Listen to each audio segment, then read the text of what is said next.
Hi there! In this video, I'll show you how to allow learners to download lessons in PDF format. This feature enables learners to save individual lessons to their device for offline study or printing. Please note that these settings must be configured separately for each course, and learners will be able to download individual lessons only, not the entire course at once.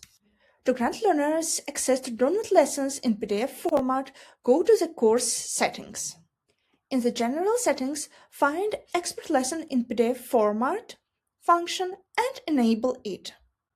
After that, click Save. Learners will now be able to download lessons in PDF format in this course. On the learner side, a download button will appear in each lesson of this course where this function is enabled. After clicking on it, the lesson will be automatically downloaded to the learner's device in PDF format. This feature makes learning more flexible and allows learners to access course materials in a convenient format and any time.